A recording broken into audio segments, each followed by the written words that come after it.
सोम apartment sector 6 plot number 24 का president हूँ। Mister MP Setia.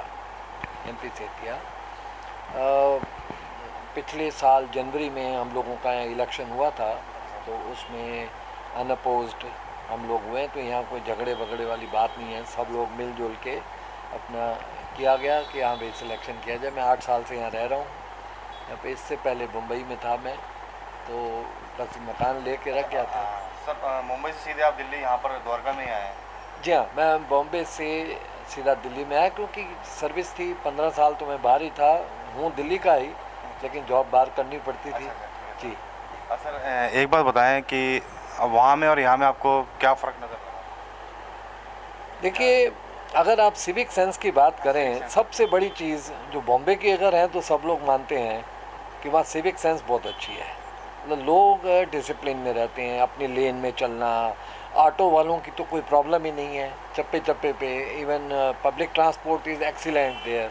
तो वो सब चीज़ें जो हैं यहाँ हम थोड़ा मिस करते हैं। वहाँ पे तो ऑटो वाला 98 रुपया भी वो वापस इमीडिएटली करता है, यहाँ तो राउंड ऑफ कर देते हैं सब कुछ 2 मिनट में। अच्छा सर, जिस सोम अपार्टमेंट में आप रहते हैं, यहाँ पर क्या चीज़ें बिल्कुल सही हैं और क्या चीज़ें और होनी चाहिए थी? जी हाँ, इसके बारे में अब पर्टिकुलरली जब मैं प्रेसिडेंट बना तो कुछ प्रॉब्लम्स वगैरह जो हमारे सामने आई, सबसे बड़ी समस्या इवन जो मेरे घर वाले भी एडजस्ट नहीं कर सके, वो है कि पानी की बहुत बड़ी समस्या है। Quality of water is horrible hair.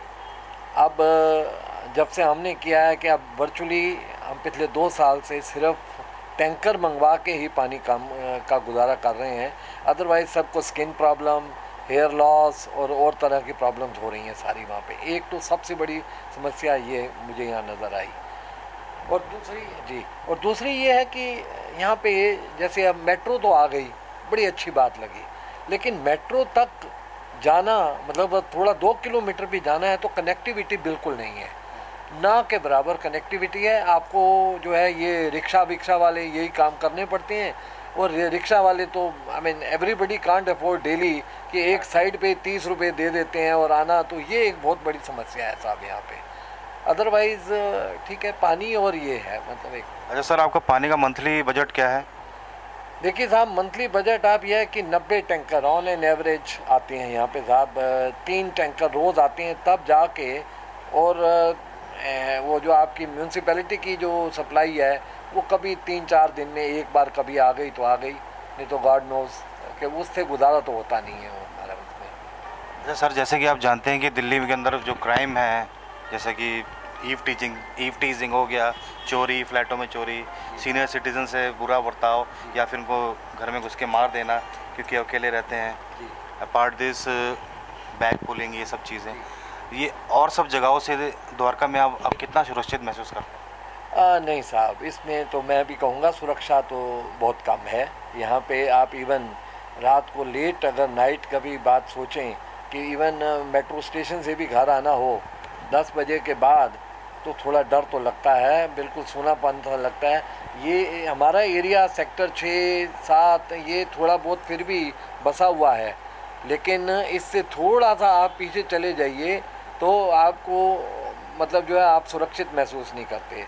इससे रिलेटेड तो यहाँ के लोकल एरिया के जो एसीपी साहब थे, उन्होंने भी 1-2 बार मीटिंग्स वगैरह अटेंड की, तो काफ़ी वो अवेयरनेस तो सब काफ़ी चीज़ें करते रहते हैं, बताते रहते हैं कि बाहर लॉक मत लगा के जाइए और लाइट थोड़ी खुली छोड़ जाइए, अखबार बार पढ़े ना रहें।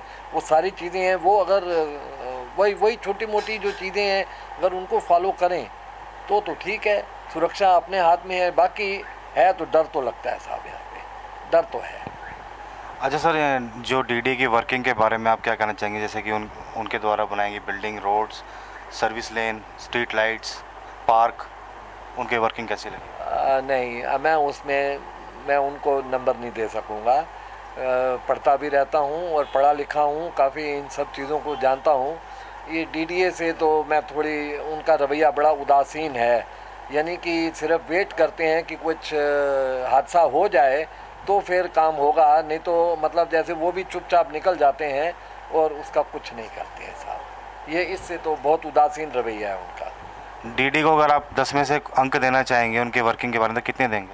मैं 10 में से शायद 2 ही दूंगा, क्योंकि जो बना पड़ा है बस उसको आगे मेंटेन ही नहीं कर पा रहे हैं। बस जो बन गया बस वही, हम उसको ही खुश हैं देख के, पटरी तो बनी हुई है ना एटलीस्ट, दैट्स ऑल।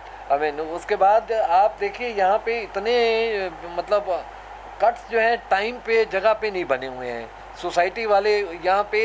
ये तो एक जब आपने चलना होता है, यहाँ गाड़ी चलानी होती है, तो you have to be cautious कि अपोजिट साइड से भी ट्रैफिक आना ही आना है। तो आप फ्री होके नहीं चला सकते गाड़ी, कब सामने से कोई आ जाए व्हीकल, किसी भी सोसाइटी से कोई व्हीकल निकलता है तो उसकी कोई यहाँ पे गारंटी नहीं है साहब, किसी भी टाइम एक्सीडेंट हो सकता है यहाँ पे। मतलब डीडी की वर्किंग से आप सेटिस्फाई नहीं है? Not at all, not at all. अच्छा, क्या द्वारका में बिजली की समस्या है या नहीं आपके? देखिए बिजली की समस्या सुनता तो हूँ इधर उधर, जो बाकी मेरी अपनी सोसाइटी में हूँ इसलिए तो मैं उससे वो हूँ कि यहाँ 24 घंटे का पावर बैकअप है, इसलिए तो मेरे को वो पावर बैकअप हूँ तो मैं सुरक्षित हूँ। अदरवाइज़ अगर बिना पावर बैकअप के तो life would have become hello here. एक और स्ट्रीट लाइट्स वगैरह तो तोबा तोबा। मैंने जब यहाँ टेक ओवर किया था तो ये एक मैंने ये प्रॉमिस अपने सोसाइटी वालों को किया था कि हम अपने सामने की स्ट्रीट लाइट्स को जो है चालू रखेंगे, लेकिन कितना भी कर लें वो पता नहीं क्या होता है, किसके साथ मिले हुए हैं। स्ट्रीट लाइट्स ही नहीं है यहाँ पे, तो उसी में तो एंटी सोशल एलिमेंट्स अपना काम करते हैं। अगर एक दिन लगा जाते हैं, दूसरे दिन वो स्ट्रीट लाइट ही गायब होती है और बल्ब टूटे पड़े होते हैं, सब कुछ है, ऑल सॉर्ट्स ऑफ थिंग्स। इससे तो हम परेशान हैं साहब, स्ट्रीट लाइट्स वगैरह ठीक नहीं है। और सैनिटेशन के बारे में क्या कहेंगे, ठीक है कि नहीं? इसमें भी कभी तो एफर्ट्स हो रहे हैं, वो बाहर रख देते हैं कूड़ा रखने की, वो सब कुछ है, लेकिन उसको आगे प्रॉपरली मेंटेन करें, सब कुछ टाइम पे उसका कूड़ा उठा लिया जाए वगैरह वगैरह, वो इतना मतलब आई एम नॉट सेटिस्फाइड। बाहर बिखरा पड़ा रहता है तो it looks very bad on that part. Sir, BSES को प्राइवेटाइज़ किया गया है, ये पब्लिक के लिए नुकसानदेह है या सहूलियत की गई? देखिए यहाँ पे अब मैं अपने एक्सपीरियंस से भी यही कह सकता हूँ, अब अगर प्राइवेटाइज़ किया गया है तो उसके फ़ायदे भी हैं नुकसान भी हैं, लेकिन सबसे अब फ़ायदा तो यही है कि वो जितनी बिजली बेचेंगे तो उनको अपने इंटरेस्ट में है कि उसको कुछ मिलेगा, उसका प्रॉफिट होगा। लेकिन वो प्रॉफिट पॉइंट ऑफ व्यू से वो पब्लिक को जो थोड़ा बहुत जो सहूलियत देनी चाहिए वो चीज़ इसमें नहीं आ सकती, जो सोशल कॉज को जो मीट करता हो। That I mean sometime they it requires more responsibility on their part. अच्छा सर, द्वारका सेक्टर 1 से सेक्टर 23 तक एक यूनिफाइड असेंबली कॉन्स्टिट्यूंसी होनी चाहिए कि नहीं? Yes, 100% it has to be one. Otherwise ये सब सिटी है, सब सिटी की एक कॉन्स्टिट्यूंसी नहीं हो सकती।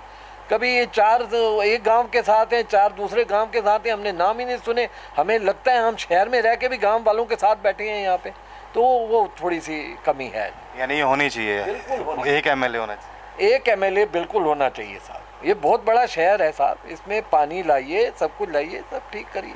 सर, आप अपने चुने हुए प्रतिनिधि के बारे में क्या कहना चाहेंगे? देखिए मेरी ज़्यादा इंटरेक्शन तो नहीं हुई है, लेकिन अगर ये समस्याएं चल रही हैं और अगर चलती रहेंगी तो फिर तो आप समझ सकते हैं कि मैं उस प्रतिनिधि से मैं क्या उम्मीद करूंगा। मैं इससे ज़्यादा मैं और नहीं कह सकता मैं सबको। सर, आपका कीमती वक्त देने के लिए शुक्रिया, थैंक यू।